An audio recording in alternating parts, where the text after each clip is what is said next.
Assalamualaikum warahmatullahi wabarakatuh. Perkenalkan, kami dari kelompok 1 akan menjelaskan tentang konsep strategi belajar mengajar. Di mana pengertian strategi adalah suatu rencana tentang cara-cara pendayagunaan dan penggunaan potensi dan sarana yang ada untuk meningkatkan efektivitas dan efisiensi suatu sasana kegiatan. Sedangkan pengertian strategi mengajar itu sendiri menurut Sujana tahun 1995 yaitu sebuah tindakan guru dalam melaksanakan rencana mengajar. Artinya, usaha guru menggunakan beberapa variabel pengajaran seperti tujuan, bahan, metode, alat, dan evaluasi agar dapat mempengaruhi siswa untuk mencapai tujuan yang telah ditetapkan.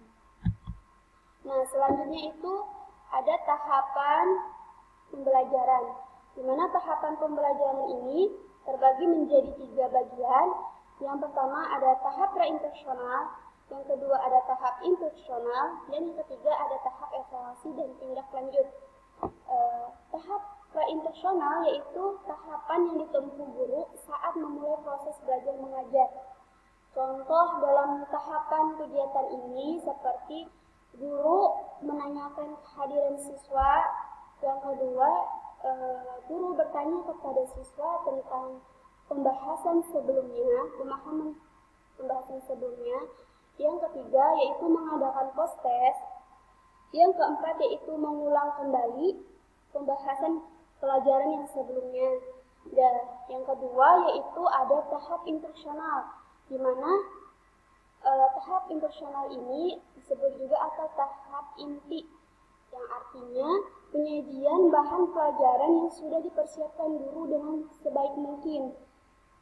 Secara umum, tahap instruksional ini dapat didefinisikan sebagai yang pertama yaitu menjelaskan tujuan pembelajaran yang dicapai oleh siswa. Yang kedua, menuliskan pokok materi untuk pembahasan hari ini. Yang ketiga yaitu membahas tentang materi yang telah ditulis tadi. Yang keempat, menyajikan contoh-contoh konkret. Yang kelima, menggunakan alat bantu pengajaran untuk memperjelas suatu materi pembahasan. Yang keenam itu menyimpulkan hasil pembahasan. Nah, di dalam menyimpulkan hasil pembahasan ini dilakukan bukan hanya guru saja, tapi harus saling satu sama lain, yaitu guru dan siswa, begitu.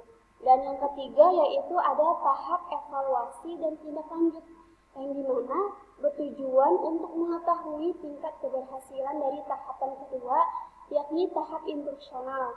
Nah, contoh dalam kegiatan tahapan evaluasi ini seperti mengajukan pertanyaan kepada kelas atau siswa secara individu. Agar apa? Untuk mengetahui kemampuan siswa di dalam pembelajaran yang sebelumnya yang telah sudah dijelaskan oleh guru tadi untuk mencakup suatu tahapan instruksional itu. Nah, yang kedua, jika terdapat siswa yang belum memahami pembahasan atau pelajaran yang sebelumnya sekitar 75%, maka itu wajib seorang guru mengulang kembali pembahasan materi tersebut.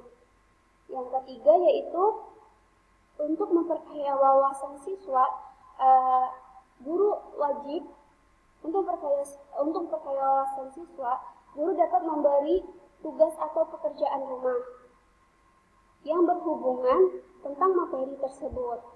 Yang terakhir yaitu ketika mengakhiri suatu pelajaran, guru mengingatkan atau memberitahu tentang materi yang akan dibahas selanjutnya agar anak-anak lebih mempunyai persiapan dalam pembelajaran untuk pelajaran selanjutnya.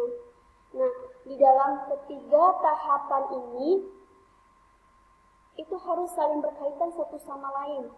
Nah, disinilah letak suatu profesional seorang guru, khususnya dalam strategi mengajar. Mungkin hanya itu saja yang bisa saya sampaikan. Selanjutnya akan dibahas oleh Teh Fatia.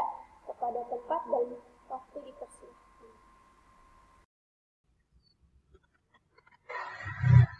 pendekatan pembelajaran. Yang pertama ada pendekatan konseptual.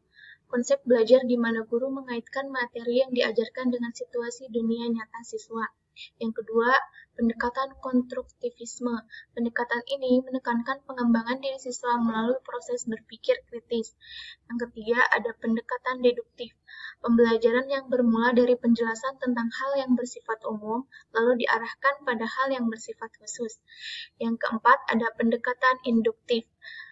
Pendekatan induktif adalah kebalikan pendekatan deduktif, yaitu pembelajaran yang bermula dari penjelasan tentang hal yang bersifat khusus, lalu diarahkan pada hal yang bersifat umum.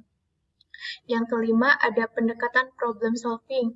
Pembelajaran dengan problem solving ini bertujuan agar siswa dapat menggunakan pemikiran seluas-luasnya. Yang keenam, ada pendekatan open-ended. Yang ketujuh, ada pendekatan proses. Dan yang kedelapan, ada pendekatan scientific. B. Model, strategi, pendekatan, metode, dan teknik pembelajaran. Menurut Sukamto, pada tahun 1997 berpendapat model pembelajaran adalah kerangka konseptual yang melukiskan prosedur yang sistematis dalam mengorganisasikan pengalaman belajar untuk mencapai tujuan belajar tertentu dan berfungsi sebagai perancang pembelajaran dan para pengajar dalam merencanakan dan melaksanakan aktivitas belajar mengajar. Menurut Joyce dan Well Dalan Sukamto, 1997 mengemukakan 5 unsur penting yang menggambarkan suatu model pembelajaran sebagai berikut. Yang pertama, sintakmatik. Yang kedua, sistem sosial. Yang ketiga, prinsip reaksi. Yang keempat, sistem pendukung. Yang kelima, dampak instruksional dan dampak pengiring. Strategi merupakan siasat untuk melakukan kegiatan pembelajaran, sedangkan metode adalah cara penyampaian bahan pelajaran. Teknik adalah keterampilan khusus dari pengembangan metode untuk lebih tajam menyiasati proses pembelajaran. Thank you, terima kasih, semoga bermanfaat bagi pembaca.